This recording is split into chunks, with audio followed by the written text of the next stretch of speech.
Isang masayang pagbati na may ngiti sa aking mga labi. Naghahanap ba kayo ng makakatuwang sa pagre-review ng inyong anak? Meron yan sa DepEd. Ang ETUlay online tutorial ay libre at handog ng ating kagawaran sa pangunguna ng OUA ICTS EdTech. Ito ay isang proyektong makatutulong sa mga mag-aaral, katuwang ang mga magulang o kasama sa kani-kanilang tahanan para masagutan at maunawaan ang mga modules. Hangad din ng programang ETUlay ang matulungan ang ating mga guro sa kanilang mga blended learning classes. Ang ating ETUlay ay mula kinder hanggang senior high school. Bukod sa academics, meron din tayong mga special programs gaya ng All is Wellness, Reading and Math Remediation, Storytelling, Mommy Tech Talks, Classes sa Gramatika, Speech Class, Financial Literacy, at marami pang iba. Pinalawig din ng ETUlay ang ating Alive program para sa mga mag-aaral mula grade 1 hanggang grade 3. Gayon din ay mayroon tayong ALS program at SPED tutorials na makasisigurong makakamit ng lahat ang inclusive education. May SPED hotline na rin para sa inyong mga katanungan patungkol sa special education. Kaya, subaybayan mula Lunes hanggang Biyernes, mula 9:00 ng umaga hanggang 7:00 ng gabi ang ating ETUlay. Sa ating pagtutulungan, maiaangat natin ang bawat isa. Ating itutulay ang pagkatuto upang di mapigil ang pag-aaral ng kabataang Pilipino. Itulay natin ito, sulong edukalidad.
Mabuhay!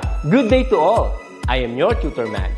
Welcome to ETUlay, a free online tutorial, an initiative of the Department of Education, Information and Communications Technology Service, Educational Technology Unit, ICTS EdTech. This program is aimed at helping and assisting learners from kindergarten, senior high school, ALS, Alive, and SPED learners. Aside from answering the modules, the ETUlay is offering programs which you will surely look forward to. Together with our parents and teachers, the ETUlay will bridge the gaps where difficulty and ease meet in learning new knowledge and skills. So, let us prepare our modules, pen and paper. Ready your mind to see and hear worthwhile and interesting lessons. Let us now study and learn, together with our volunteer online tutors. Tara na!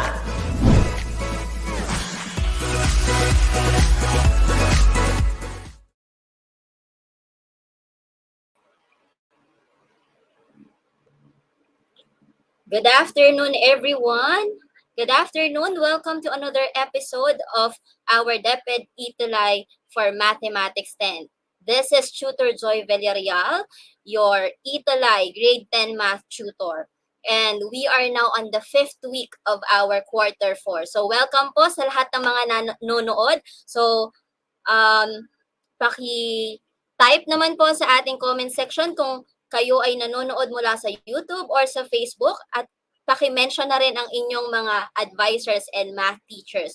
So nanonood kasama natin at willing nang matuto, ready nang matuto. Nandyan si Harchi, si Cristel, si Juan Marcel Mina, si Jalen Jeronimo, si Janeline G. Espiritu, si Mia Reyes Casino, si Michelle Saltarin Roa, si Anika Sablay, at marami pang nagsa-sign in. So don't forget to indicate your attendance by writing your full name, the name of your school's division office, and of course, the name of your teacher.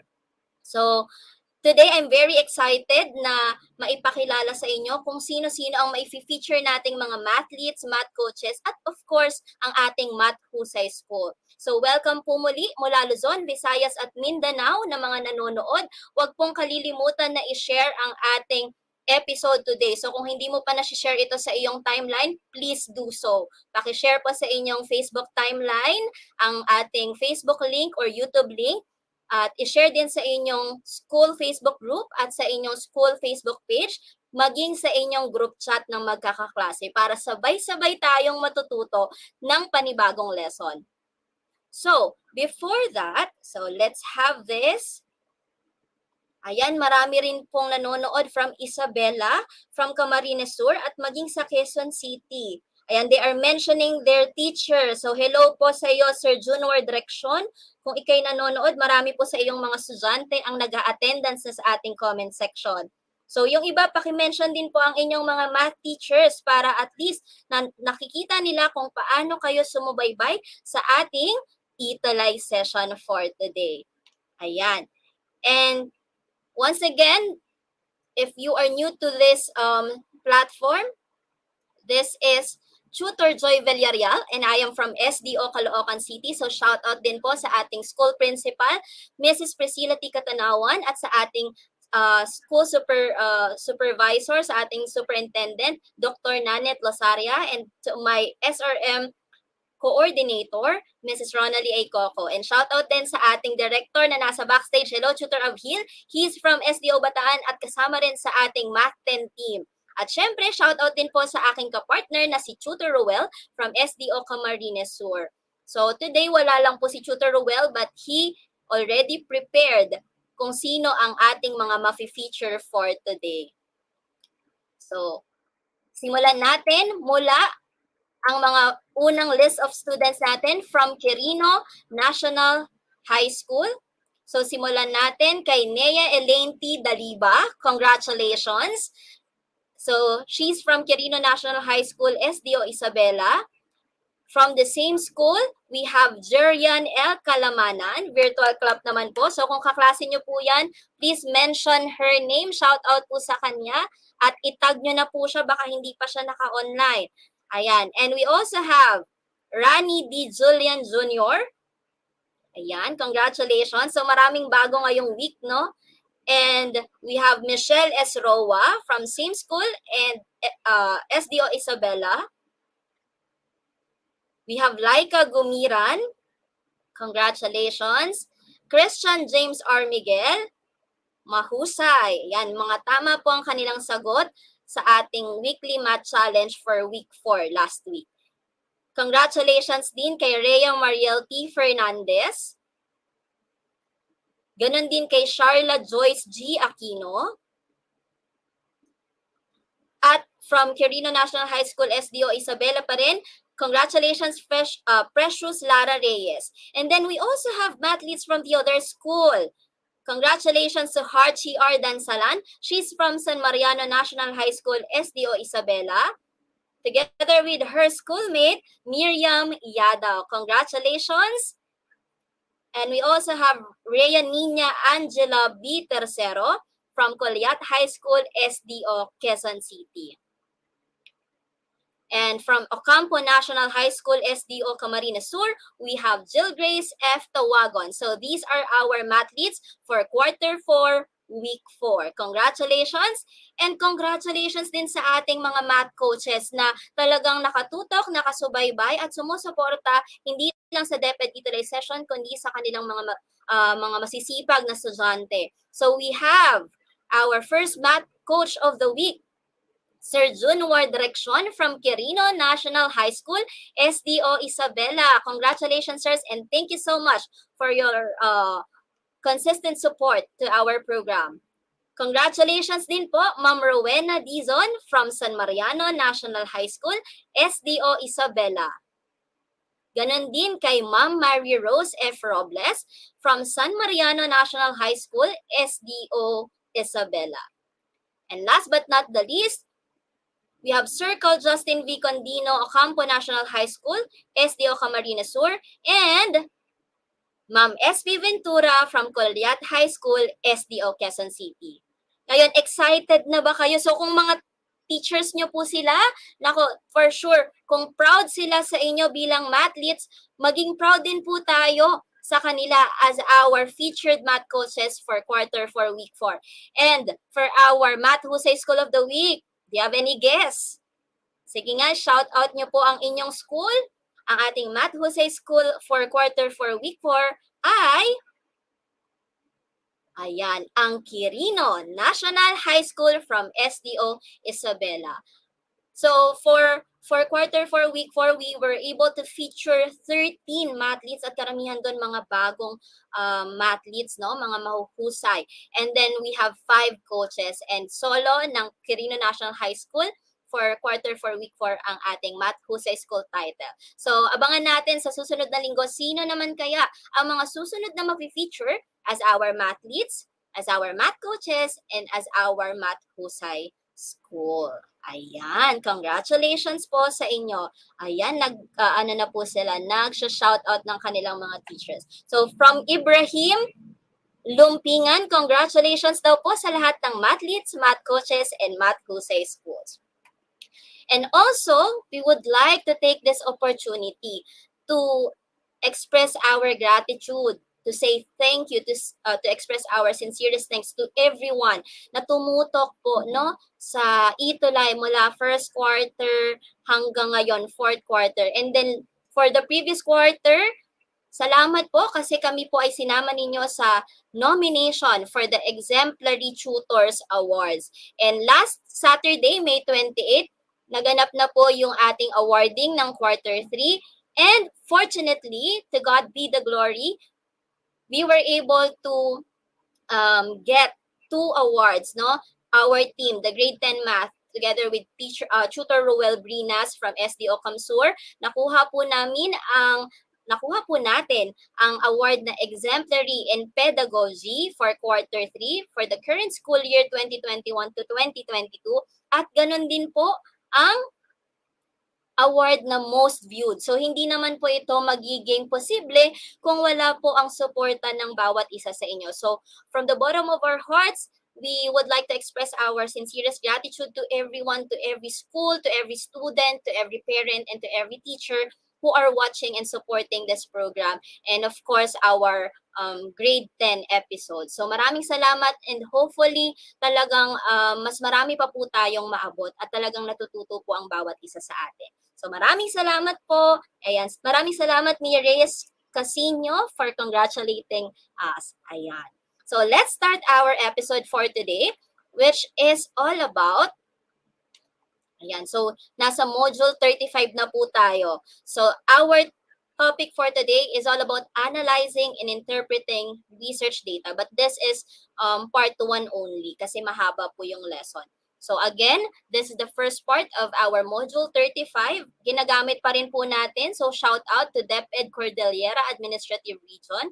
So ito po ang development team of this module that we are currently using. Quarter 4 module 35 entitled Analyzing and Interpreting Research Data. But for this session, we will be focusing to these 2 objectives first, no? Para hindi tayo mabibigla at sobrang dami ng ating inaaral. So at the end of the session, we will be able to recall the concepts of descriptive measures and levels of measurement.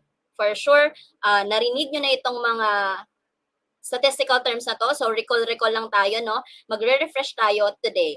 And second objective is to identify the level of measurement of a variable. So, dalawang objectives po, mathletes. Kung ready na kayo, pakitype naman ang word na ready sa ating comment section para makita naman po ng ating mga parents, ng ating mga coaches na handang-handa na ang ating mga mathletes because you are all matibay. Ayan. So, if you are ready, again, please type the word ready in our chat box or in our comment section rather. Ready na daw si Philip Ray Mancera, ganun din si Hexel Josh A. Balimbin at si Angel Lou Bitamog. Sige, please keep on sending your replies or responses in our comment section. Thank you. Yan. Ready na po ang ating mga matitibay na mathletes. So, pakihanda na ang inyong ballpen at ang inyong notebook. Marami-raming yung words pero naniniwala kami na matututunan nyo ito kagad at marirecall nyo ang mga words na to.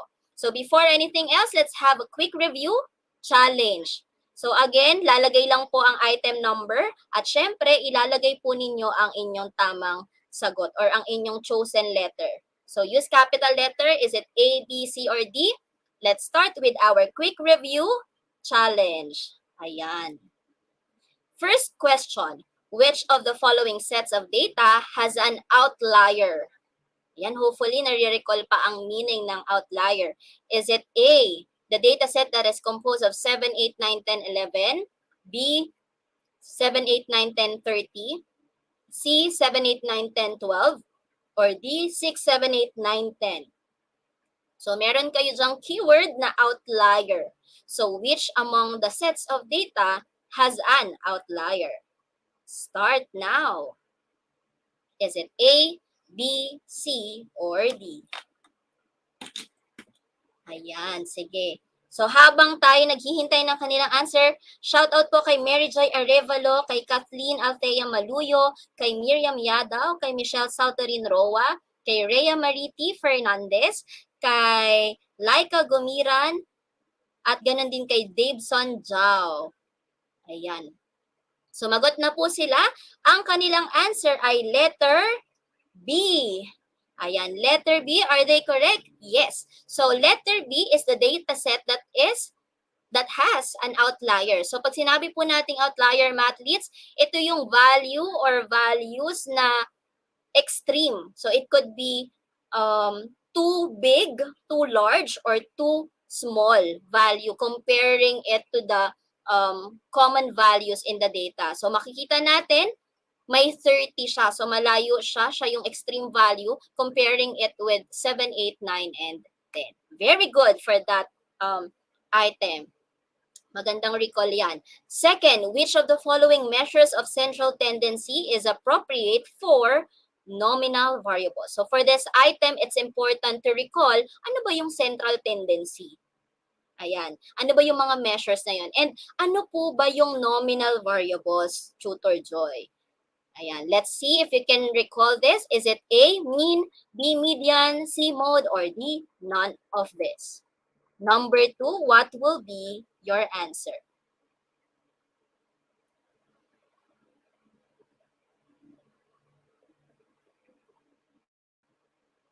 Ayan, tingnan natin.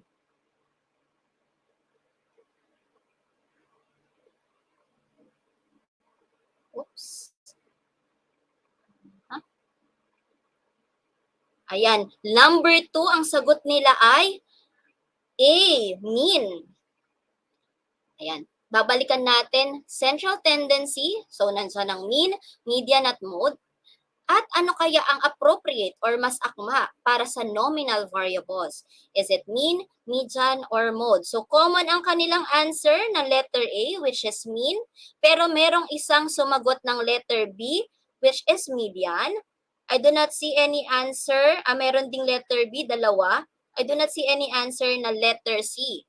However, for number 2, the correct answer, mathletes, is mode Okay, so mean, median, and mode are measures of central tendency, but mode is the most appropriate for nominal variables. So mamaya, isa yan sa mga lesson natin. Remember that nominal variables, ito yung level kung saan ginagamit lang natin itong scale na to label, to classify, to give characteristics for a particular value. So it should be letter C. So nice try. It must be letter C.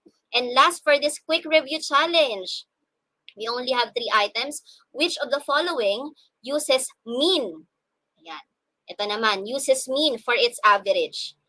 Is it A, Math 10 final grades, B, blood type, C, internet provider, D, military rank? Ayan, we have 4 options. Alin daw dito yung gumagamit ng mean? Remember that we have 3 types of average: mean, median, and mode. So alin dyan sa 4 na yan ang gumagamit ng mean to determine the average? A, B, C, or D. You are all familiar to this. Yan, computing mean. Lalo kapag patapos na yung quarter, no? Ayan, may clue na si teacher doon, si tutor. Ayan, your answer is A, and you are all correct. Math 10 final grades. So I will also take this chance na i-clarify some of the misconceptions that we had. So pag sinabi nating average, before kasi may mga misconception that when we say average, ang tinutukoy niya lang ay mean. But please take note, mathletes, that when we talk about average, this actually means central value. Pag sinabi nating average sa statistics, ang tinutukoy nito ay central value. So, ibig sabihin, average could be mean, median, or mode. So, meron tayong 3 types ng average. Kasi meron din tayong 3 types ng central values. It could be mean, median, or mode. At sa 4 na to, tama kayo, yung final grade sa Math 10 nyo, ang pwedeng gamitan ng mean. Yan, kasi nasa ratio level yan. So, very good sa pagsagot ng tama. So, ano ang score ninyo? Pakilagay naman po sa ating comment section. Did you get 3/3, 2/3, or maybe 1/3? Because that will determine kung gaano ba natin kakailangan ang pagre-refresh for this session. So, let's now proceed to Maths In. So, I have a question, mathletes. Ayan. So, sabi ni Philip Ray, he got 3/3. Very good, Philip Ray. Good job. 2/3 naman for Ria Nina, Micah Rain, Hexel Josh, Marinel, and Maria Antoinette. Yan. So, ganun din si Janelyn Espiritu, Ibrahim Lumpingan, at si John Carl Centillas. And thank you for sharing your scores in our comment section. So here's a question, mathletes. Hindi ko sure, pero baka na-encounter nyo na to, no? Kasi ako, siguro may once or twice na na-encounter na to sa bahay namin.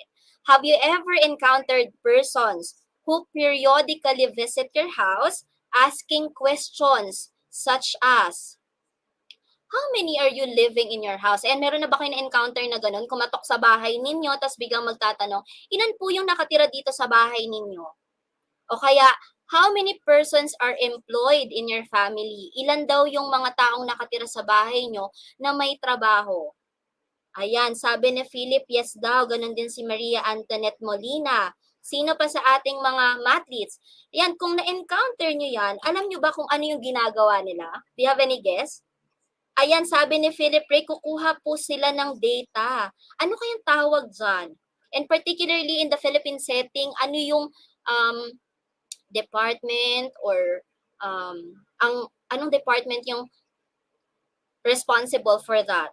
Ayan, gathering data or nag-i-interview daw sila. Tama. And anong ginagawa nila? Kumukuha sila ng datos. Yan, na-experience natin yan, di ba? So, ang agency or let's say department na kumukuha niyan ay mga representatives from the Philippine Statistics Authority or PSA. Dati ang tawag dyan NSO, kaya nga kung meron kayong mga old birth certificate, ang nakatatak pa doon ay NSO or National Statistics Office. But it was changed and the new name now is Philippine Statistics Authority or PSA. So ano po yung ginagawa niyan? Kumukuha sila ng datos at yung mga statistical information na to ginagather nila which will be forwarded to whom? So sa mga statisticians, para i-treat, i-analyze, after gathering, i-treat, i-analyze, at i-interpret itong mga data na to. And para saan nila gagamitin to? This data, kaya importanteng maging honest tayo dito, this data will be used for further studies o kaya sa mga yung mga surveys natin for further studies that is related to what? Let's say economic status of the Filipinos, yung social, demographic, kaya tinatanong ilan po yung nakatira dito para malaman nila kung ilan ang populasyon ng Pilipinas. Kaya nga, di ba, alam natin na overpopulated na ang Pilipinas. Ayan, at dito rin natin mako-consider yung mga economic status ng mga Pilipino. Ilan ba yung nasa class A, B, C, D, E? Ilan ba yung nasa poverty line? Ilan ba ang marginalized? Ayan. So these are the information being gathered by the representatives of Philippine Statistics Authority. So here's an example. Ano yung mga pinapublish nila? So these are examples of statistical information published by the PSA. Ito nga pala ang kanilang logo. Ayan. So example. So dahil nakakolekta na sila ng data from the Filipinos, 'di ba? Ito yung tinatawag na census. So meron silang mga ipapublish after they treat, after they analyze, and after they interpret the data gathered. Kunyari, the average Filipino annual family income as of 2018 is 313,000 pesos. Meron din the employment rate of Philippines as of April 2020 is 82.3%. So paano nila nakukuha yung ganitong interpretation or conclusion? Of course, they will be basing it from, saan nila i-base? This will be based on the data they gathered from every household. Kaya napakahalaga na tayo ay tapat kapag natatanong sa mga census para makakuha rin tayo ng accurate na interpretations and results. Yan. So, yung mga Philippine Statistics Authority articles, itong mga data na meron tayo, sa tingin nyo ba, paano nila ginagawa yung pag-analyze at pag-i-interpret nito? Do you have any idea? At tingin nyo ba kaya rin natin yung gawin? Ayan, kayang-kaya. So, syempre, kayang-kaya natin yan if we will be using some descriptive measures. Kaya meron tayong activity ngayon, short activity. Can you still remember me? So, I have here a table composed of 3 columns. First column is the measures of central tendency. Second column is the measures of variability, while the third column is for the measures of position. So, when you were in grade 7 hanggang sa makarating kayo ng grade 10, you have statistics during the 4th quarter. Tama po ba? Thumbs up nga po kung tama. Yes, so meron kayong statistics during the 4th quarter. So ngayon, tingnan natin kung naaalala nyo pa, ano-ano ba yung mga statistical measures na under ng bawat category na meron tayo. Yan. So thank you for your response. Ayan. So sa measures of central tendency, may 3 tayo, mathletes. Ano-ano kaya yung 3 under measures of central tendency? So yung measures of central tendency, variability, position, lahat yan is statistical measures in general term. Pero under measures of central tendency, may 3 tayong statistical measures type. Ano yung 3 yon? All starts with letter M. Ayan, tama si Philip Ray, si Gerald Cultivo. Mean, median, and mode. Very good. So, mean, median, and mode. So, alam na natin yan, no? Mean, median, and mode. Kaya nga sa next week, kapag after natin ma-refresh yung mga concepts na to, we will be learning how do we analyze research data using this different statistical measures.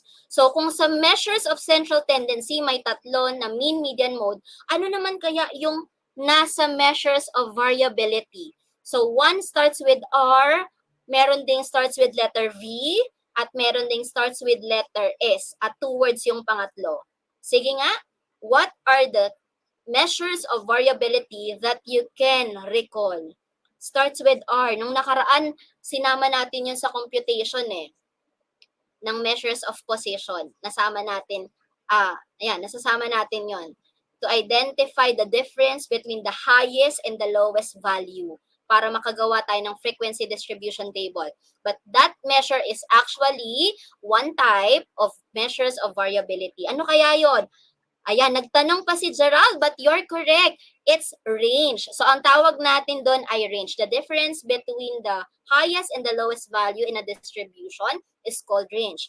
Correct. What about the one, the other measure that starts with letter V? Ang sagot naman ni Rhea Gravino de la Cruz ay variance. Correct. At meron na sa ating comment section na sumasagot nung tatlo. We have range, variance, and standard deviation. So, tama si Philip Ray, Mary Joy Arevalo, si Erin Alcantara, si Jonelyn Espiritu, si Kathleen Atea Maluyo. So, ganun din si Sharla Joyce G. Aquino at Thea Sabiano. Ayan. So, we have range, variance, and standard deviation. Actually, there are other types of measures of variability. Pero, for this session, ayan, ito lang muna ang ating i-focus. So, range, variance, standard deviation.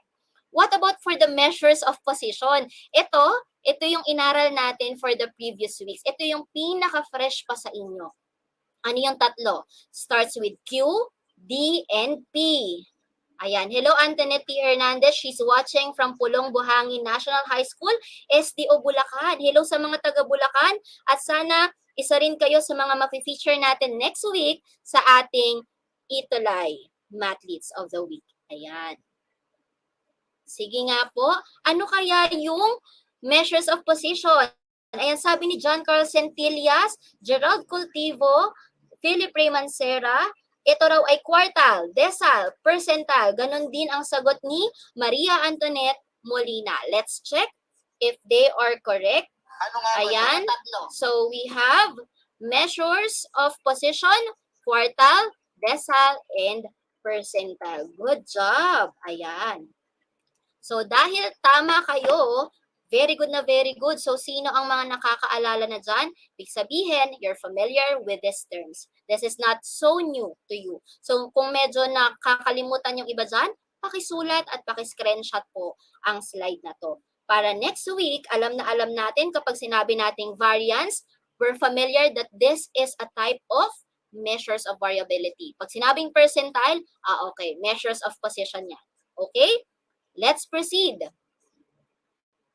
So these three, in general, aside from this are called statistical measures, particularly, pakitake note po ha, particularly these are categorized as, ano kaya? Letter D, ang start, we call it as descriptive measures. Yan, pa-note na po. So these are called descriptive measures. So, ang mean, median, mode, range, quartile, decile, percentile, variance, standard deviation are all called descriptive measures. And from the word itself, ano kayang ibig sabihin ng descriptive measures? Sige nga, can you identify what is the root word of descriptive? Saan kaya word natin ma-relate ang descriptive? What does it do? Okay, yung mga descriptive measures na yan, what do they do? What is their function? What is their role? Ayan, very good si Ina Isabella. Ina Isabella, describe. Ayan. So, please take note, mathletes, that when we say descriptive measures, what is it or math is it? These are statistical measures that help us describe a data in a meaningful way. Ayan. Describe a data, pero hindi siya basta-basta i-describe lang. Nagiging meaningful ang pagde-describe natin sa isang sa isang set of data, sa isang distribution, because we are now using this descriptive measures. Kasi 'di ba, nag-undergo na siya ng mga statistical treatment. For example, you use mean. We know that in order for us to identify the mean of a distribution, nagko-compute tayo. So, ito rin, makakatulong din tong descriptive measures to help us characterize a set of data based on its properties which allow us to interpret a data in simpler way. So, bakit siya nagiging mas simple? Kasi, for example, kung gagamit tayo mathletes ng ating mean, ang ibig sabihin nun, imbes na i-describe mo yung data or data set mo using the individual scores, meron ka ng magkakaroon ka na ng central value. For example, a set of scores in the class. Kunyari, math scores ninyo. Imbes na sabihin pa ni teacher kung ano yung individual scores ninyo, why not compute for the mean of the scores? Para yun na yung magiging central value. And using that central value, the teacher could simply interpret kung naging maganda ba ang result ng mga ng test or hindi based on the average or the mean score of the students. Ayan. Kalat-kalat ba? Magkakalayo ba ang scores? Malaki ba ang difference? So we can use descriptive measures in interpreting data in a simpler way. And under the descriptive measures, isasama po natin for this session or for this module ang relative frequency. Kasi for module 35, the writers and the team have included relative frequency. So aside from measures of central tendency, variability, and position, we will be including relative frequency. Pero ang tanong, ano po ba ang relative frequency? Kasi remember last time, ang meron lang tayo ay frequency. So kung hindi nyo na nare-recall kung anong relative frequency, then let me have this. Pag sinabi nating frequency, mathletes, tatandaan na this is referring to the number of times a datum or datum for some occurs in a distribution. Ibig sabihin, tinutukoy nito yung bilang kung ilang beses bang nag-appear ang isang datos. So, halimbawa niyan ay ito, sa table na to. So, for example, day 1, ilang beses nakapagbasa? 24. Nung day 2, 18. Ayan. So, kung halimbawang frequency is the number of times a datum occurs in a distribution, ano naman yung relative frequency? So, ang relative frequency naman is simply the ratio. So, since we're using the word ratio, ibig sabihin, ang involved na operation ay division. Magde-divide tayo, mathletes. So, ratio of frequency of a datum or datum to the total frequency in a distribution. So, let me have this example. So, let's say, sa day 0, ang corresponding frequency niyan ay 44. Kapag in-add mo lahat ng frequency from day 0 to day 7, ang total ay 200. Para makuha natin yung relative frequency for each frequency, ang gagawin lang is to divide the frequency over n, yung total natin. So, 44 divided by 200, that is 0.22. That is the relative frequency of this row. Ayan. So, yung 0.22 nakadecimal siya, pwede rin po nating i-convert into decimal, into percent form ang ating mga relative frequency. So, converting 0.22 to percent, ano yan? That is 22%. That's correct. So, moving to decimal places to the right. So, pag halimbawang gusto nyo namang kunin yung nasa day 3 na relative frequency, ang i-divide lang 16 by 200. Kaya meron tayo siyang 0.08 or simply 8%.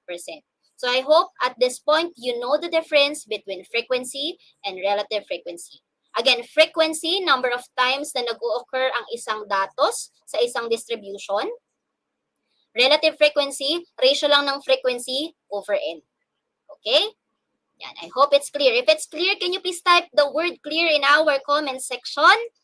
Yan, if you're still here and watching and learning with us. Yan. Sige nga po.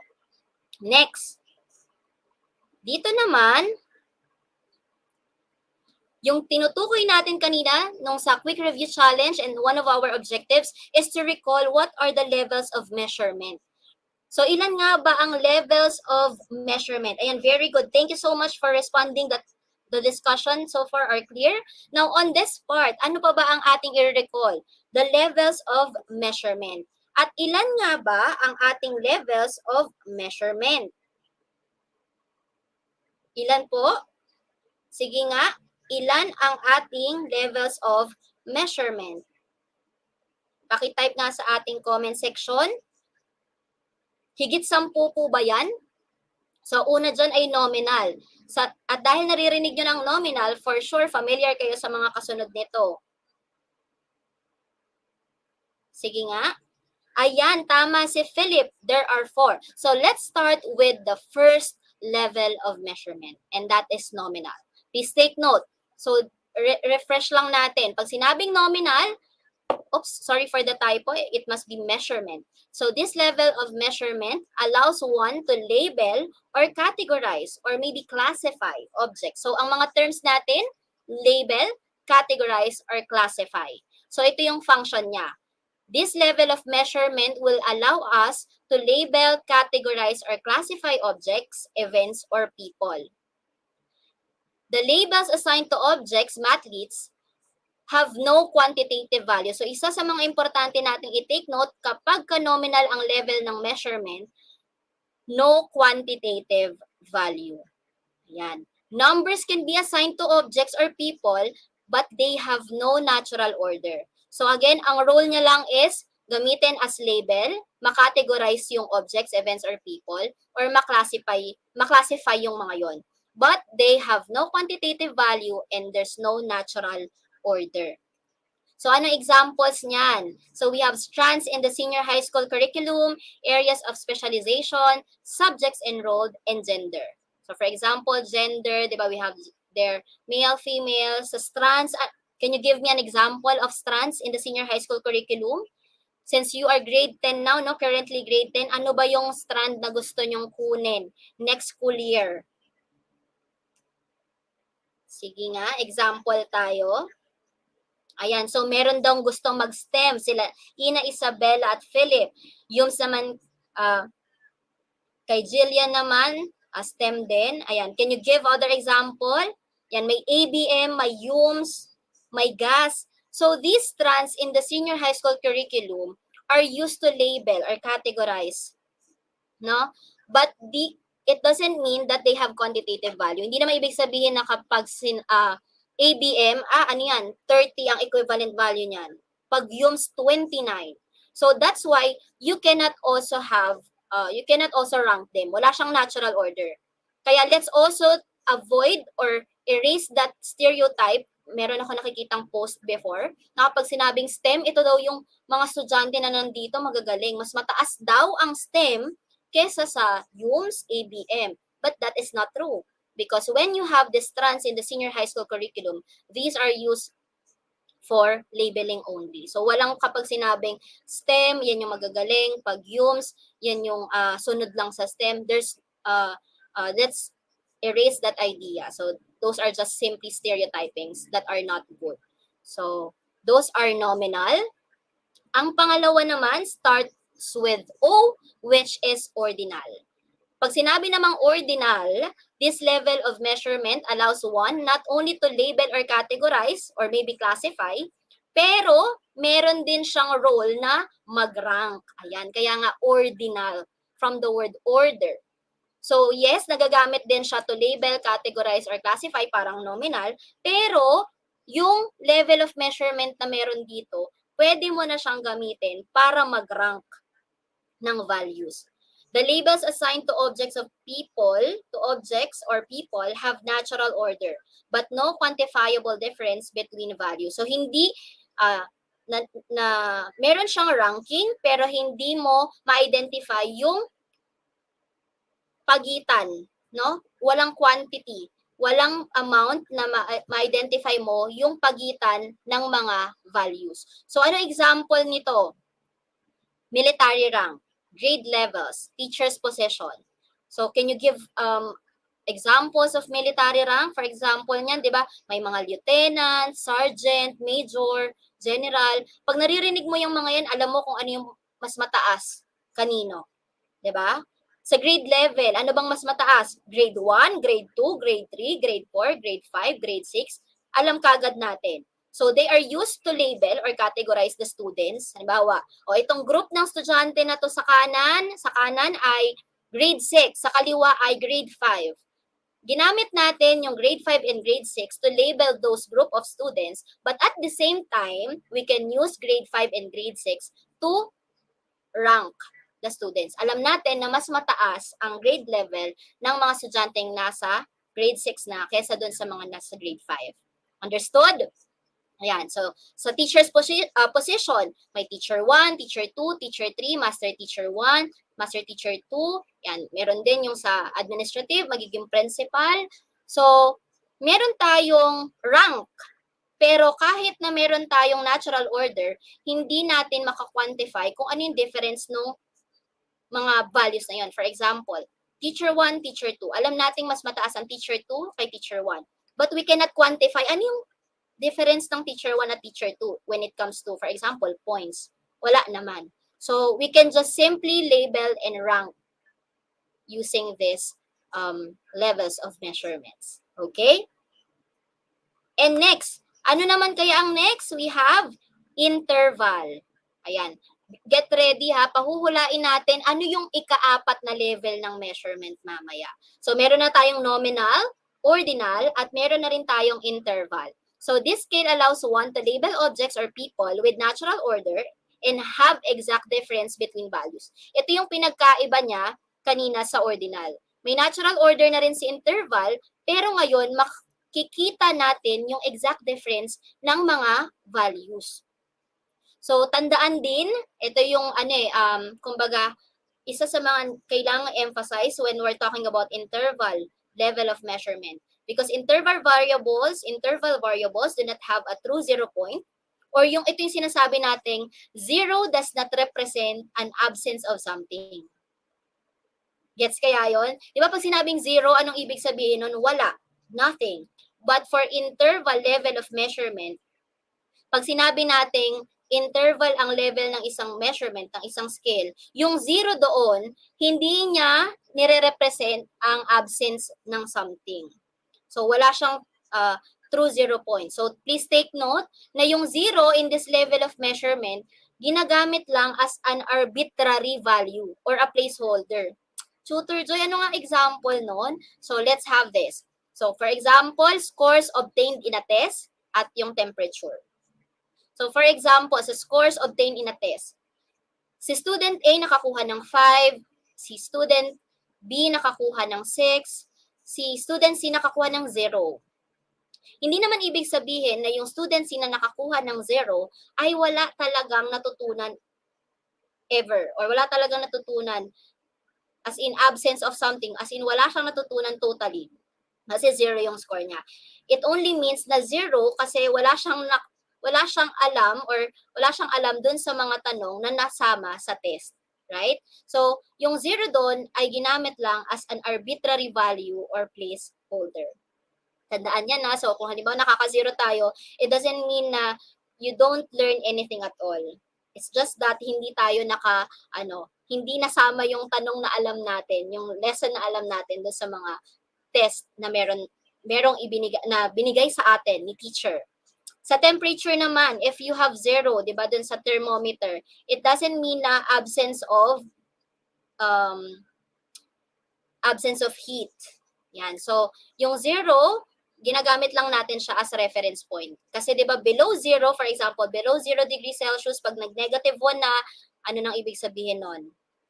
Nagyayelo na. Pati yung 0, it's already the freezing point. So, it doesn't mean that if we have 0 for the interval, ay absolute 0. Ang gamit lang ng 0 for this level ay arbitrary value or placeholder. Ano naman ang ika-4? Hulaan nga natin. Ayan, tama si Ina Isabella. We have the 4th level of measurement. Starts with R. And it's called, ratio. So, ratio is allowing us to label objects or people with natural order and have exact difference between values. Ang ibig lang sabihin ng definition na to, si ratio, nakuha niya na ang property na meron si nominal, si ordinal, at si interval. What's special about ratio is that it has a true 0 value.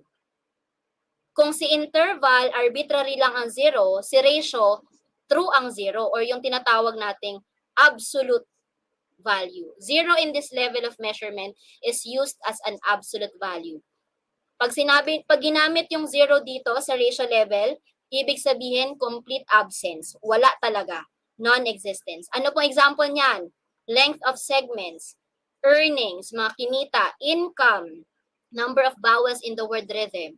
O, dito sa income, pag sinabi kong zero ang income ko, ibig sabihin wala talagang pumasok na pera. 'Di ba? Hindi pwedeng sabihin na may arbitrary value tayo sa na pera. O for example, number of vowels in the word rhythm. May nakikita ba tayong vowel sa rhythm? May A, E, I, O, U ba dyan? Wala. So the number of vowels in the word rhythm there is zero. And zero is used here, which means complete absence or hindi talaga nag-e-exist. Okay? So those are the 4 levels of measurement. Can you enumerate all the 4 levels of measurement that we recalled in our comment section? Ano-ano yung 4? Please type. Ayan. And habang nagtatype pa kayo, let's also add that in ratio level, ang mga skills na nandito, pwede nating i-apply ang 4 basic operations. We can add them, we can subtract, multiply, or divide the numbers at the real scale. Para saan? For comparisons. Ayan. So, yun yung special characteristic ng mga skills on the ratio level. Ayan. Very good ang mga mathletes na nag-type nominal, ordinal, interval, ratio. And let's proceed. Ano-ano ba yung mga natutunan natin? We discussed today about the descriptive measures, particularly this 9 statistical measures. Ayan. And then we also learned about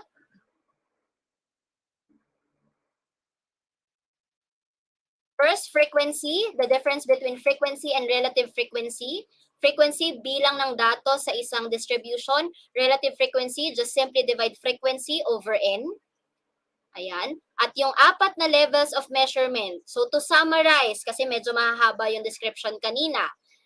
To summarize 4 levels of measurement, nominal, ordinal, interval, ratio, you can take note of these keywords. So sa nominal, ginagamit mainly for labeling, no quantitative value. Ang ordinal for ranking, and these scales have natural order.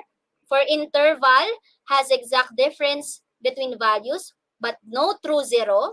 Ginagamit ang zero for arbitrary lang, or placeholder.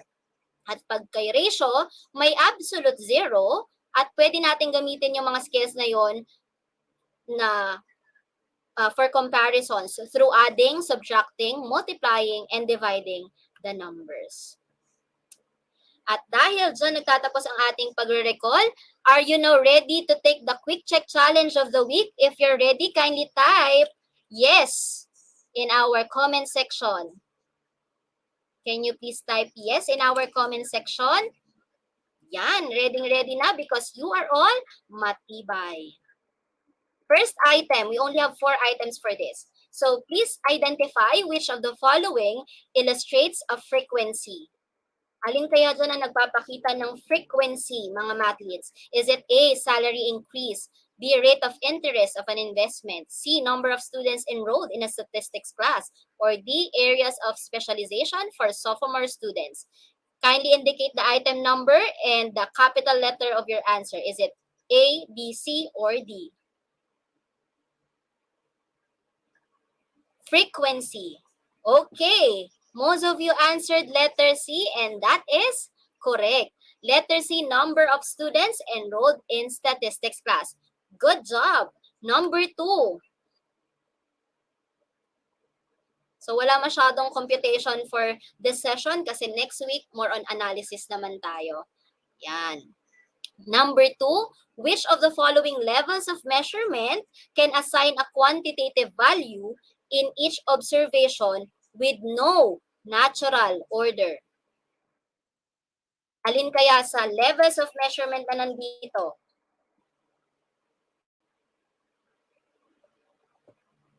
No natural order. Very obvious kasi alin lang ba dyan ang no natural order sa 4? Is it A, nominal, B, ordinal, C, interval, or D, ratio? And you're answering letter A. If your answer is letter A, you're definitely correct. It's nominal. Number 3. Which variable can be classified as nominal? O dahil alam na natin kung ano yung characteristic ng nominal, no natural order, alin sa mga variable na to ang pwedeng i-classify na nominal, within nominal level? Population, shoe size, temperature, or shirt brand? Is it A, B, C, or D? Ilagay ang number 3 at ang inyong answer. Population, shoe size, temperature, shirt brand. A, B, C, or D? Ano kaya ang tamang sagot sa number 3? Sabi ni Michelle Saltarin Roa, letter D. Ganon din si Jillian Ibanez Manuel, si Leia Lagdaan, si Nea Elenti Daliba, at si Rosel Costales. And you're all correct. The correct answer for number 3 is letter D, shirt brand. Ayan. Kasi it's just used to label, classify, or categorize. And last item for our quick check challenge this week. Which of the following levels of measurement has a true zero value? Naku, napakadali. Is it A, nominal, B, ordinal, C, interval, or D, ratio? Number 4, true value, or yung tinatawag nating absolute value. Na yung zero na ginagamit sa ating distribution or sa ating, yung zero na ginagamit sa ating data, ang ibig sabihin nun ay complete absence. Non-existence, as in wala talaga. Example of that na binigay natin kanina, income, and the number of letters in a word, or number of vowels in a word. Yan. So, A, B, C, or D. And you're all correct. Walang ibang sagot. Okay. Nagkaisa tayo. Number 4, correct. It's letter D, ratio. Very good. Now, kindly indicate your score in our comment section. Did you get 4/4, 3/4? Please send your score in our comment section and get ready for our weekly math challenge. Hindi ko na yata kailangan tanungin to kasi sa nakikita kong score sa inyong comment section, you are all ready to take the math challenge of the week. And this will be in preparation for our next session, which will be all about analyzing and interpreting research data. So may nakakuha ng 4/4, karamihan, and meron ding 3/4. Congratulations for a job well done. Okay, please get ready with your cell phone or PC or laptop. Paki-screenshot po kagad ang slide na to kasi marami-rami ang inyong pagpipilian. So for our week 5 math challenge of the week, ang title ng gawaing ito ay Match It to Me. Dahil wala tayong masyadong isosolve, more on the concepts tayo na i-recall in preparation for our next week session. So you have to match each description to the corresponding statistical measure below. Write the letter of the correct answer on your answer sheet. So una kong ipapakita sa inyo mathletes ay ang mga statistical measures. That is A to L. Meaning, ilan ang options natin? A to L? 12. So there are 12 statistical measures that you can choose from. So please take a screenshot of this slide. Yan. After nating mas-screenshot, 1, 2, 3, let's proceed to the next slide. Makikita natin sa next slide ang description. Yan, na-screenshot na, no? So ang descriptions naman, 1 to 15. Yan, ibig sabihin, may 15 kayong descriptions, may 12 lang tayong pagpipilian, may mauulit, no? So 1 to 15, these are the descriptions that we have. So match it to me, you have to match each description to the corresponding statistical measure na nandun sa previous slide. Paki-screenshot na rin po ito.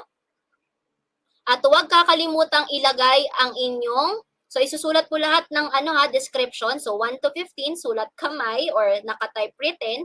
Tapos sa gilid nun, pwedeng before the number, ilagay po ang statistical measure. Letter, tsaka yung complete word. So for example, sa number 4, example lang ang sagot nyo ay letter A. Ano ba yung letter A? For example, decile. Lagay nyo A, decile, tapos yung description. In order for us to recall these concepts easily. Okay? Huwag kakalimutang ilagay sa inyong mga sagot ang complete name of school, complete schools division office, and sino ang inyong math teacher. Ayan. Tapos po, ilalagay sa inyong post ang hashtag Math10Challenge, hashtag TutorofHil, hashtag TutorRuel, and hashtag TutorJoy. At may request lang po kami sa inyo mga mathletes, please submit your work not later than Monday of the following week. So for example, today is June 3, ang deadline po ng ating Math Challenge of the Week, kumbaga ito yung mga estudyante or mathletes na makakapagpasa until next Monday, that's June 6, sila lang po ang i-consider nating outputs. Kung saan mamimili tayo, i-check natin kung tama ang kanilang sagot, pipiliin natin kung sino ang susunod na mapi-feature sa ating weekly math challenge. Okay po ha? So today is June 3, the deadline of our submission will be on June 6, 5 p.m. Ayan, deadline will be June 6, 5 p.m. So huwag kakalimutan, screenshot para meron kayong reference. Isulat kamay or i-type 1 to 15 and then your complete answer. Okay? At huwag natin kakalimutan ang ating important dates for the fourth quarter. Nasa week 5 na tayo. Last 3 weeks na lang. At yung sa last week natin, recognition week na natin yan. So, konting push na lang math leads, math coaches, and math Husay schools. Sama-sama pa rin po tayo hanggang sa matapos ang ating fourth quarter. Maraming salamat sa patuloy na pagtutulay ng ating edukasyon. So, once again, this is Tutor Joy Villarreal from STO Caloocan City, reminding everyone that learning math is more fun when we can see and appreciate its beauty. See you again next episode. Bye!